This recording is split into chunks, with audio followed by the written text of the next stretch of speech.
औरंगजेब जो है वो सर गंदा है ना, गंदा है मान लिया।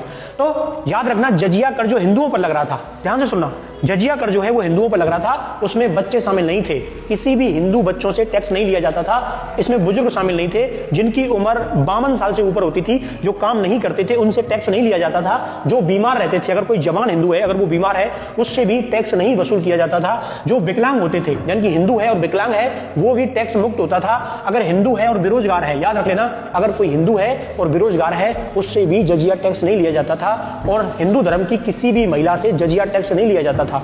मैं औरंगजेब के शासन की बात कर रहा हूं, ठीक है। तो सोचो इतनी बड़ी हिंदुओं की आबादी तो टैक्स मुक्त थी, किसी भी महिला से चाहे वो कितनी ही संपन्न क्यों ना हो वो टैक्स के दायरे में नहीं आती थी। आज की सरकार छूट नहीं दे सकती है, क्या बात कर रहे हो तुम।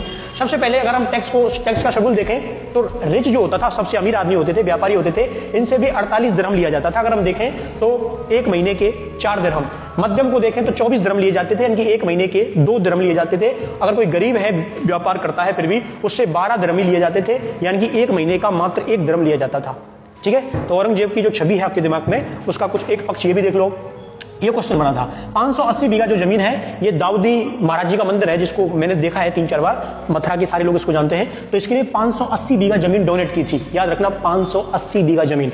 इसके बाद मथुरा में ये 1672 की घटना है, और 5 गांव का राजस्व कलेक्ट करने का अधिकार जो है ये दाऊजी बोराजा के मंदिर को दिया था कि भाई इस गांव के 5 गांव जो है उसका कंट्रोल भी इस मंदिर के अधीन रहेगा। इसके अलावा चित्रकूट बालाजी का मंदिर है, इसको 1691 में 5 गांव के टैक्स कलेक्ट करने का अधिकार दिया था कि इस मंदिर का खर्चा पानी ये 8 गांव के टैक्स से चलेगा। इसके अलावा 330 बीघा जमीन दी थी और 1 रुपए भत्ता जो है वो मासिक दिया जाता था।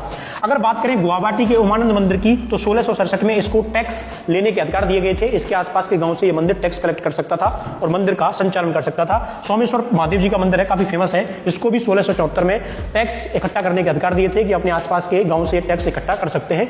इसके अलावा वृंदावन, मथुरा, इलाहाबाद के पुराने मंदिरों को अनुदान दिए गए थे। यहां मेरी बात ध्यान से सुननी है, केवल पुराने मंदिर, नए मंदिर नहीं।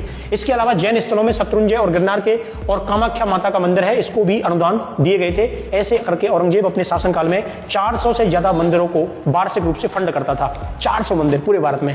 अब कहोगे नहीं सर तुम गंदे सर हो, तुम वो बात नहीं बता रहे कि औरंगजेब ने मंदिरों को तोड़ा था। बिल्कुल औरंगजेब ने मंदिरों को तोड़ा था, लेकिन वहां डिस्प्यूट था, बौद्धों के ऑब्जेक्शन थे। बौद्धों ने शिकायत की थी कि गुरुजी ये जो लोग हैं ये हमारे धर्मस्थलों को कैप्चर कर रहे हैं, और ये शिकायत बौद्धों की आज तक है। बौद्धों की 2026 में भी शिकायत है कि हमारे ही मंदिरों को इन्होंने कैप्चर किया है। लेकिन यहां इस समय औरंगजेब बैठा था और औरंगजेब के पास दुनिया भर की शिकायतें थी साक्ष्यों के साथ कि साहब ये हमारे जो मठ हैं इनको ये लोग कैप्चर कर रहे हैं, हमारे मठों पर अतिक्रमण कर रहे हैं। उन पर अतिक्रमण की शिकायत के बाद बुलडोजर चलाया था, फिर भी ये गलत था।